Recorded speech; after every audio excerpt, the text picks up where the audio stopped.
quando houve aquela blitz de parlamentares da direita, por algo como 2 dias, né, em regime de revezamento, quando tomaram a mesa diretora, quando ocuparam o lugar de Hugo Motta, ali se abriu um precedente. Eu me lembro de ter falado isso aqui. Ali se abriu um precedente que terá ecos profundos.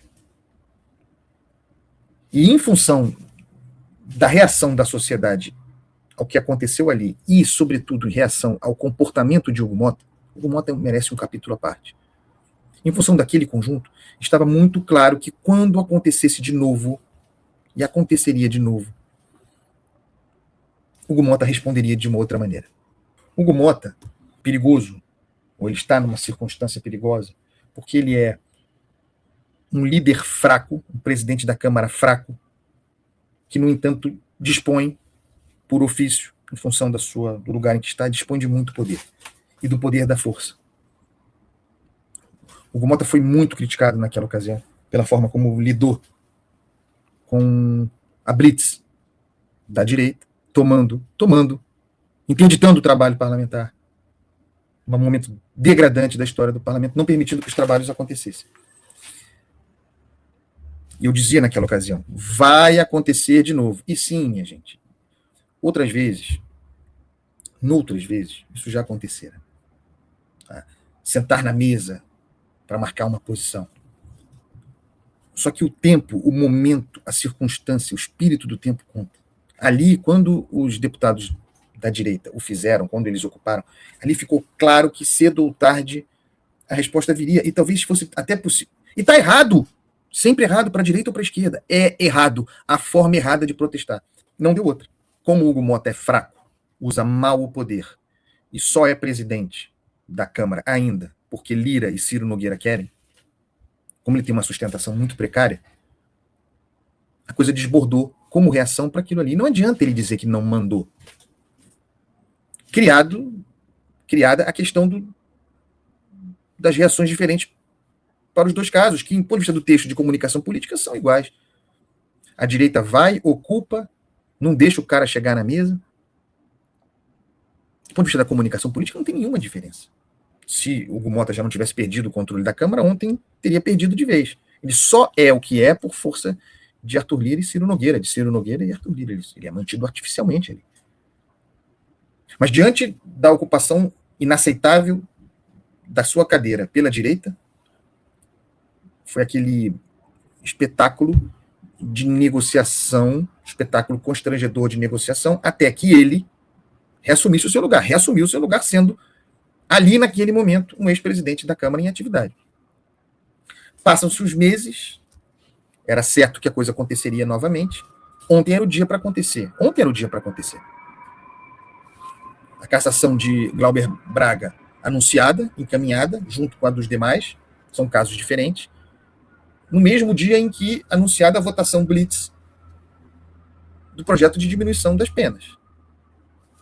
O que faz Hugo Motta? O que faz Hugo Motta foi ele que fez o presidente da Câmara. A alternativa é dizer que quem mandou foi Arthur Lira. Porque aquilo tudo que aconteceu ontem não tem pai, né? Não tem autor, não tem responsável.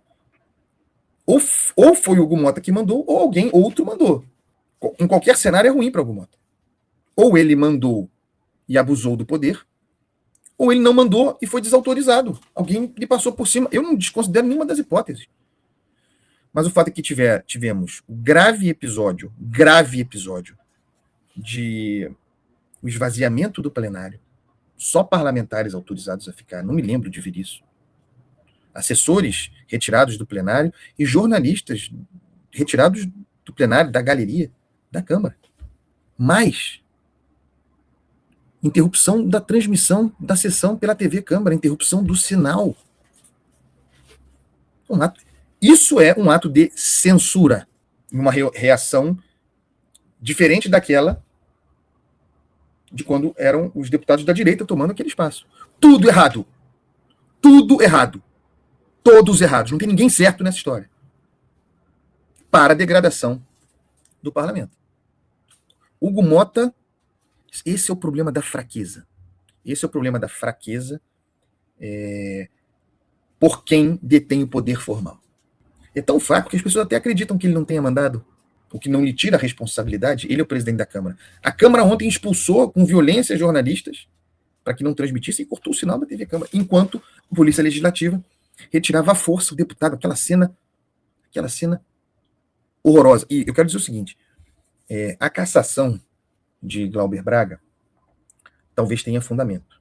Ele diz que reagiu a uma agressão à sua mãe, mas o fato é que ele chutou, agrediu fisicamente alguém dentro da Câmara. Esse é o fundamento para a sua cassação. Independente do mérito da cassação, porque o Jorge citou o Arthur Lira, a cassação de Glauber Braga é projeto pessoal de Arthur Lira. Essa é a razão por que Glauber Braga, cedo ou tarde, será cassado. Andreas, mas tem motivo para ele ser cassado? Não, tem, do ponto de vista regimental, tem motivo para vários deputados serem cassados. Embora lamentável seja a cassação de deputado. O andamento da cassação de Glauber Braga, talvez, isso não é informação, mas talvez seja até parte do acordo para que Hugo Mota se tornasse presidente da Câmara. Certo? Porque as coisas têm nuances. As histórias têm nuances. E Hugo Mota ontem liderou, ou foi liderado, porque isso não pode ficar omisso.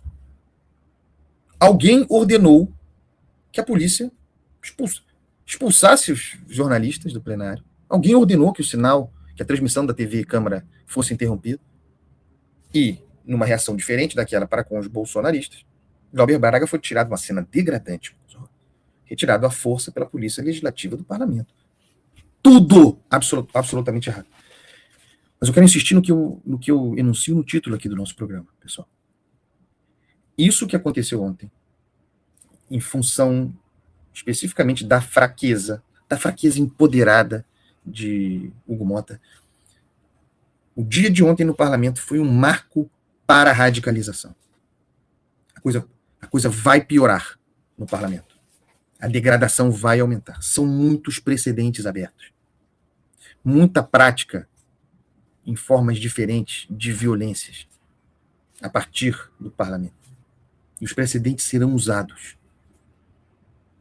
Eu não tenho a menor dúvida de que nós vimos ontem a contratação do descontrole a partir do parlamento, perigosamente a menos de um ano da eleição. A gestão de Hugo Mota do parlamento tende também a se radicalizar.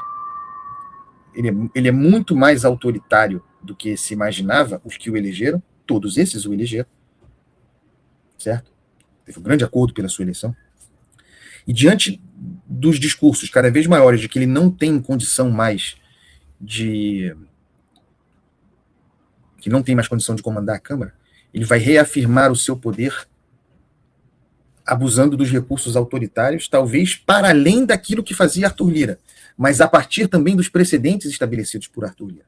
A partir de agora, não tenho dúvida, Hugo Mota vai tentar gerar fatos consumados, atropelar blitz atrás de blitz, para reafirmar o seu poder. Percebido, e não sem razão, como alguém que vai tomando posição, certo? Porque houve o episódio dos projetos de segurança pública, houve ontem um encaminhamento desse projeto em parceria com o Senado para redução das penas. Hugo Mota, sob grande desconfiança, com muita dificuldade de ter relações com o governo. Isso vai ter um custo muito grande para a atividade parlamentar como um todo. Então, o que a gente viu ontem foi um espetáculo contratador de radicalização, perigosamente, a menos de um ano da eleição. Não pensem que, porque está sendo vendido assim, como uma pacificação, uma solução. Não pensem que a aprovação, e será aprovado no Senado, dessa redução de pena para Bolsonaro, no final das contas, que isso aponta para o mais mínimo caminho de pacificação. Radicalização virá. Já hoje, parlamento. Maior, se você acha que já estava grande, maior.